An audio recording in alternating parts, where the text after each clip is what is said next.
Hello, I'm Tammy Waringa. I'm the Human Resources Manager at Graco in Sioux Falls, South Dakota. Graco is a worldwide manufacturer of fluid handling equipment. We build sprayers and pumps. In the Sioux Falls location, we build the applicator part of the product, so anything that applies a fluid is built in Sioux Falls. A very common example would be a spray gun. As a human resources professional, there are a lot of different things you could do. You could specialize in a certain area of human resources, or you could be more of a generalist. It really depends on the company's size and its needs. Some of the main job responsibilities include making sure your business is compliant with federal and state employment laws, recruiting and hiring employees, including your interns, setting up and administering the benefit programs, determining employees' pay, writing job descriptions, making sure that the pay is competitive in your area, administering medical leave requests, handling any worksite injury claims, and much more. Those are just a few of the things that an HR person could do. Really, day to day looks very different in human resources. A lot of time is spent talking to people, communicating, solving problems, negotiating, presenting information, taking part in meetings, researching things, making sure you're keeping up on those employment laws. Really, the day is driven by what priorities are ahead of you, what the business needs are, deadlines. Those all determine what the day looks like.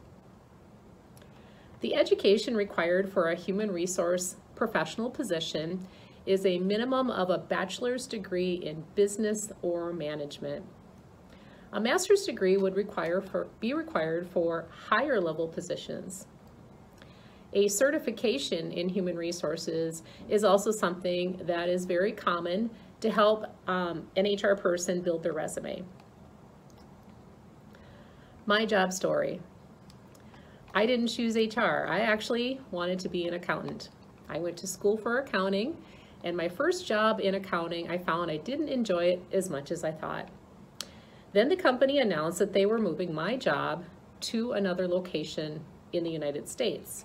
And since my job was going away, I applied for a different position within the company. The position was in the Human Resources office, and I found I really enjoyed it. So I continued my career in human resources. 25 years later, I am still enjoying what I do. In general, I've worked for manufacturing companies, and I found that I really like that environment. And in the past couple years, I've also obtained my master's degree, so I've continued my education.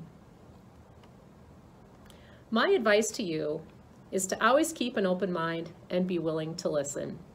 You never know where your next opportunity or next job offer could come from. It's important to have good community connections. Keep in touch with people.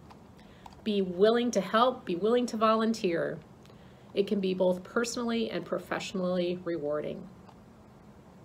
For a job, know what you want. Before you start that search, know what you're looking for. What's your vision? What are your goals? Don't be willing to accept just anything just to have a job. Make sure that it's something that you will enjoy and it will contribute to your long-term goals. Have a resume ready. Thinking about writing a resume can be overwhelming, but really, it doesn't have to be. Pick a format that fits your style. There's no certain template that you have to use. Make it simple, easy to read, keep it professional. Don't make spelling or grammatical errors. Highlight what's important about you. Showcase your strengths. The reader should be able to pick up on your strengths immediately when reading a resume. Have 3 references ready in case you're asked for them. You don't need to supply them when you're applying for a job unless requested, but have them ready. So those references can be people like your teachers, your coaches, pastor, former coworkers, bosses, but always ask those people for their permission to be a reference for you. When I hire someone, what I look for is a good communicator and someone who shows that they've had initiative and drive. So if they've got a good background of jobs that they've had, volunteer work, sports that they've been part of, clubs, activities, anything that builds their story that shows they have a lot of initiative, they're a hard worker, that's someone I want to hire. So what about the interview? My advice for interviews are two things. Research the company and be ready. So research about the company. So the number one thing that makes people look bad when they come in for an interview is they don't know anything about the job or about the company. Read the job posting. Make sure you understand what you've applied for and be ready to ask questions. Read about that company. It's real easy to find the website, articles about the company, reviews about the company. So get to know who that company is. And then be ready with your questions. So the interviewer will always ask you, what questions do you have? And people almost always say, you've answered all my questions. And that cannot be true. There's no way the interviewer could have answered all your questions. So make sure you've written some questions down, because when you're sitting in that interview, it can be very easy to forget what you wanted to ask. So have a little list of questions ready. That will impress the interview, that you've done your research and you've thought about what do you want to know about this job and about this company. Good luck to you on your job search and your career.